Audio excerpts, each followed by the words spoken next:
Hey, what's going on, Phone Dogs? Boo HD here. Hope you guys are doing well. In this video, we're going to be talking about the software in the Google Pixel XL, how it compares to, say, Android 7.1 Nougat, if there's any differences, what makes this thing so special. We're going to be talking about all of those things, but first, I want to thank our sponsor for this video, Full Sail University. In today's world, we like to keep technology by our side at all times. Mobile technology is booming, and if you're looking to prepare for this industry, Full Sail University offers degree programs to help you reach your goals. In the Mobile Development Undergraduate Degree Program, you'll learn how to create and distribute apps. If you're ready to advance your development skills, check out the Mobile Gaming Graduate Program. And through Full Sail's Project Launchbox program, students receive a MacBook, industry software, plus iOS and Android devices.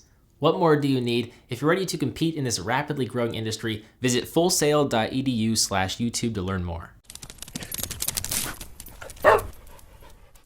The Google Pixel is unlike any other quote-unquote Google smartphone. It's technically the first phone made by Google, and while it's very similar to a Nexus device, which Google has released for several years now, it differs in that it runs its own custom software. It's still Android, and it's just a custom version of Android 7.1 Nougat that supposedly is built to work in harmony with the hardware. To give you an idea of what makes the Google Pixel so special, we have compiled a number of new features exclusive to the Pixel and Pixel XL. However, it's important to note that many of these features will be coming to other devices with Android 7.1.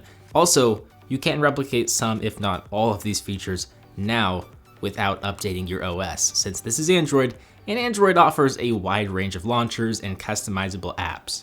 Let's start by looking at the features available with Android 7.1. So these features are not technically exclusive to the Pixel, even though they are currently only available on the Pixel right now, for the most part. There are some developer previews right now, but just bear with me. So you will start to see a lot more wallpapers available straight from the wallpaper section of your device. You have some pre-installed wallpapers here to choose from, but if you keep scrolling, you'll see a bunch of different categories with wallpapers related to each category that are pulled from the web. What's cool is that there's a fairly large selection. Under each category, there's like 20 to 30 wallpapers, and they're pretty darn stylish in my opinion. You'll soon be able to double tap the power button to open up the camera app. It's not as snappy as, say, double tapping the home button, but if your phone is in your pocket, you can feel for the power button, double press it, and quickly snap a picture. Another similar feature is the ability to switch between the front and rear facing camera sensors with a twist of the wrist, flip camera as it is called. The nightlight feature will be coming to select Android devices running Android 7.1. We've seen a similar feature available on iOS, but essentially what it does here is it limits the blue light from the display to ultimately help you fall asleep. I mean, studies have shown that blue light keeps you awake and is relatively more damaging to your eyeballs than other colors of light. So you can schedule this feature to turn on automatically at a specified time or from sunset to sunrise, which is pretty cool. You'll be able to swipe down on the fingerprint scanner to reveal your notifications and then swipe back up to close them, all without ever touching the display. That's kind of neat, but I would have liked to see even more functionality here, such as the ability to swipe through photos and web pages.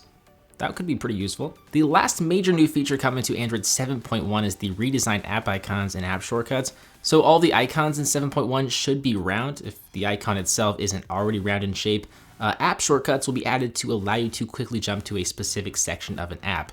It's a lot like 3D Touch on an iPhone, except instead of forcefully pressing the screen, you just essentially long press an app as if you're about to move it around. Depending on the app, you'll see a pop-up with shortcuts to select. It's pretty darn neat. Okay, now these are some of the features available to the Pixel and Pixel XL, but once again, other apps might be able to replicate these features. This is Android after all. The Pixel launcher has been leaked, so I mean, you can download that now and get a lot of these features. But because this is the first smartphone to ship with the launcher and the launcher is not officially available on the Play Store, you can consider the following features exclusive to the Pixel phones. You'll see 5 apps can be displayed in each row now, as opposed to 4 apps. This means that app icons are now much smaller. If you guys have ever owned a Nexus device, Nexus devices tend to have overly large app icons. There is no app drawer button. All of the apps can be viewed by sliding up the tray at the bottom, so it's very similar to the Google Now launcher, but just kind of slightly redesigned. I do really like the ability to have 5 apps at the bottom of the display now.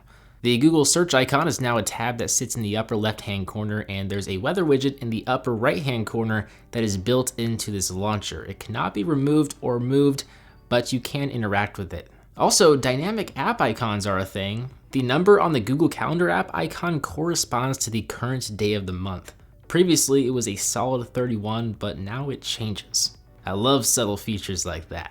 The biggest feature of the Pixel smartphones is the Google Assistant, which is baked into the home button. It's baked into the software. Previously, the home button could be long pressed to scan the contents of your display for relevant information. You can still scan the contents of your display, but there's so much more now. The Google Assistant is an AI voice assistant that is capable of having full discussions with you, so it's a lot like Siri or Cortana in that it's much more personable than ever before, but it's much smarter than the other digital assistants out there, as it can kind of get to know your habits and behaviors over time. It'll even know what you're referencing even without specifically mentioning the subject.